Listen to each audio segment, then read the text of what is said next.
I've not had much success tracking down the actual origin of this quote, but my brain wants me to believe I saw it attributed to Friedrich Nietzsche.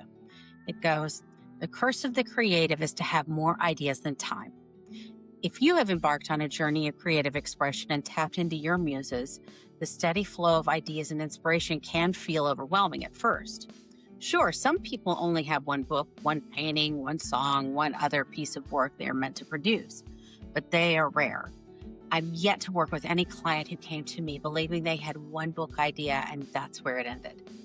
That's the beauty of opening up that faucet of creativity. Additionally, I have found that once you get acquainted with the source of your inspiration, it spills over into all aspects of your life, and you end up becoming more effective and more innovative in your everyday tasks. But there is a downside. It can be hard to know which ideas deserve your time and energy. The reality is the bandwidth for this kind of output is limited. Even for people who are professional creatives, it is unrealistic to expect quality production for more than 3 to 4 hours a day. You can force more, but the law of diminishing returns applies. This is because you are drawing on a source of energy that goes beyond the physical exertion of manual labor. So, how do you determine which of the myriad ideas that flood your brain are worth pursuing? If you chase them all, you're likely to burn out and not achieve much. If you dismiss the wrong ones, you'll miss the opportunity to develop the ones that would have been right. So, how do you know? Well, you won't always, but following your gut is a pretty good place to start. Of course, that means you have a trusting relationship with your gut, and that isn't always easy. So, here are some pointers for filtering and discernment. 1, remember how we talked about starting small?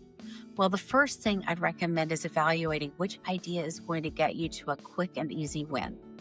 I know, that might not be the one that lights you up the most or has the most glamorous look and feel to it.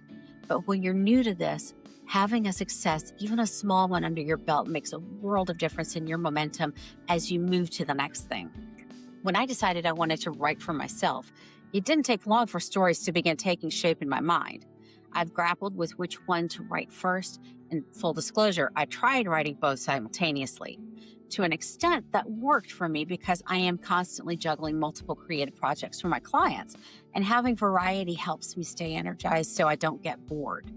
However, after I reached a certain point, I had my chapter summaries done and my proposals drafted. I came to realize I needed to harness my energy and focus it in one direction and get that thing done.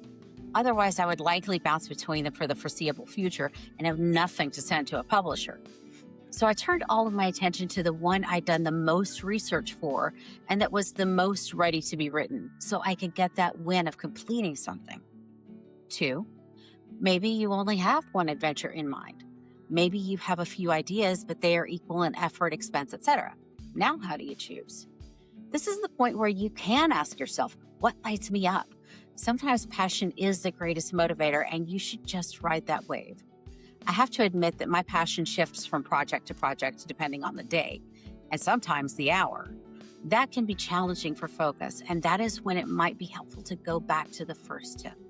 But the feeling of excitement about what you're working on is vital for being able to see it through the various roadblocks you might encounter, not to mention getting to the finish line. If you don't have a specific timeline attached to any idea, no pressing need for completing one or another, let your passion be your guide. 3, another consideration is how each idea might put a demand or burden on your time, energy, money, etc. If one will require a greater investment, that might be the one you put on a back burner until you can plan better to resource your efforts and set yourself up for the best possible outcome. I have ideas for books, TV shows, movies, craft projects, the house I want to build, places I want to travel, and a million other things. Obviously, things like building a house and travel carry a higher price tag than other adventures, while writing requires more of a time investment, and craft projects require tools and other supplies. Some have a pretty clear place on the priority list, but for the ones that are more doable now, I have to determine how to balance my time, which will yield the most desired outcomes, and what will be enriching and offer support for the others. Discernment is key, and only you can determine what is going to serve you best. But with some thoughtful evaluation, you can tee up some really positive, life-changing experiences. Go for it and see where the road takes you.